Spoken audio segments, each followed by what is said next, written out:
Chapter 3.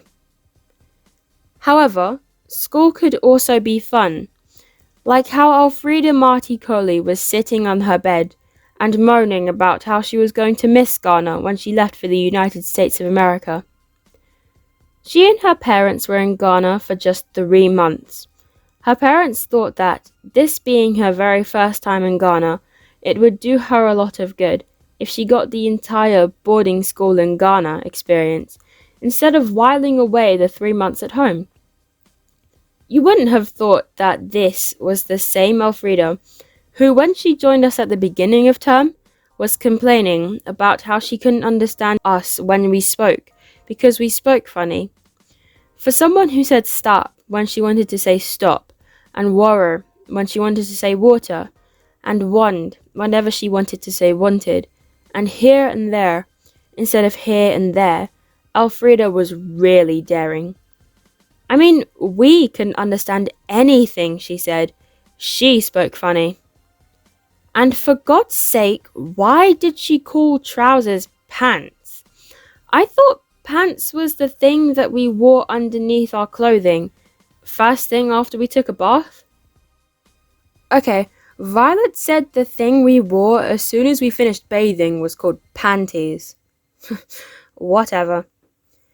And you wouldn't have believed that this was the same Elfreda who, when she started at our school, said she didn't understand why she had to carry her waro every day from the tap to the dormitory. Well, because everybody else carried their waro from the tap to the dormitory. That yikes, Kenki was damn disgusting. Like, really?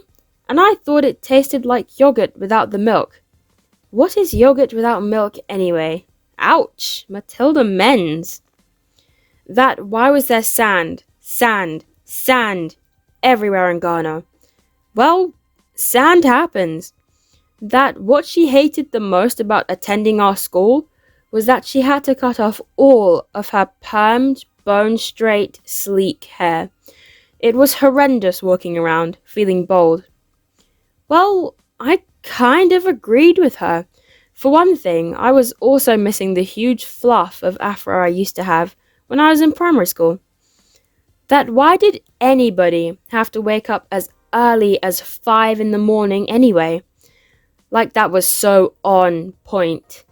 Like 5 o'clock was when we should be burrowing ourselves deeper into our beds, re-wrapping our blankets around ourselves and snoring away, because that's the time when sleep is at its sweetest. That the first time she went Accra Central with her mother, she was like, "What? Where is that smell?" What smell? Those who lived in it probably didn't know there was any smell, from having lived in it for so long. That she had asked, how on earth did this Accra place get so dirty? Yes, true. How on earth did this Accra place get so dirty? That she had done her best to not let anybody's skin touch hers, what with Ebola and all that. Ebola? In Ghana? Oh, come on, Elfreda. Get a grip on yourself. That why was everyone so slow and everything was so slow?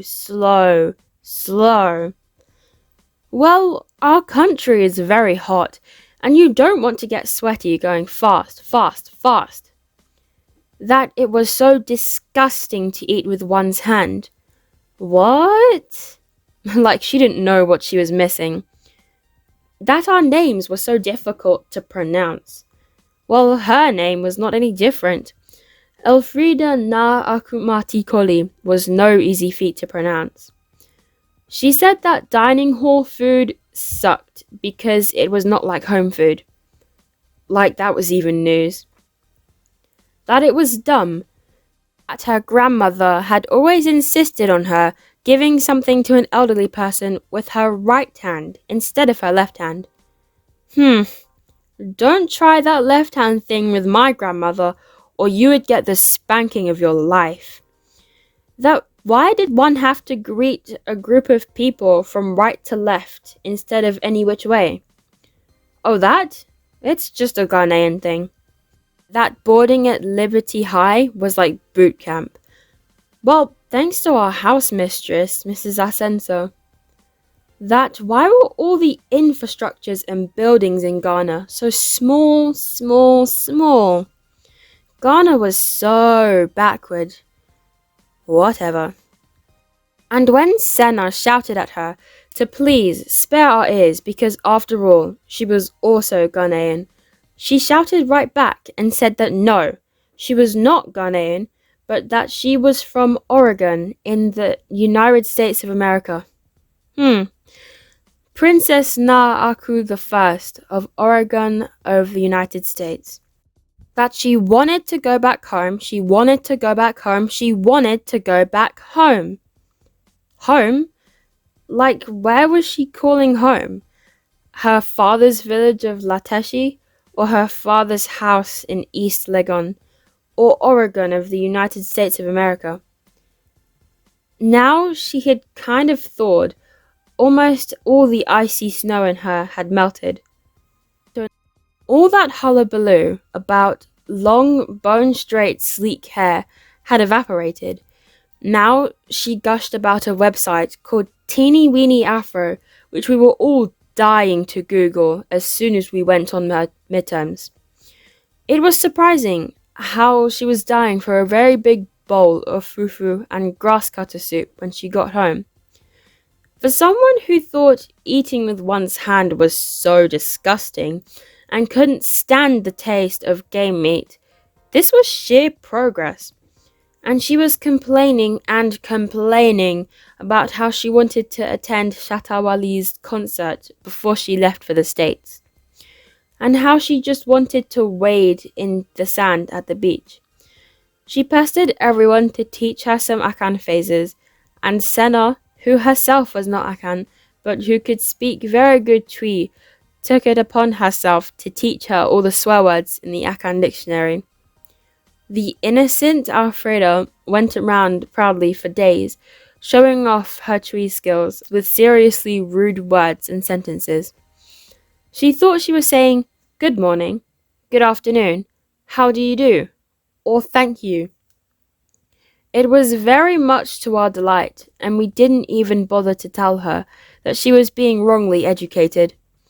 At least, not until she decided to show off her skills to Mrs. Ascenso, who screamed, "Who taught you those words?"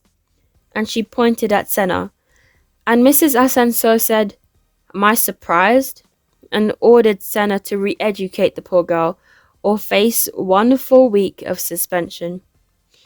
Now she sat on her bed, raving about how beautiful Molen National Park was and Kintampo waterfalls, and declaring how she was so going to miss home when she went back to the United States of America.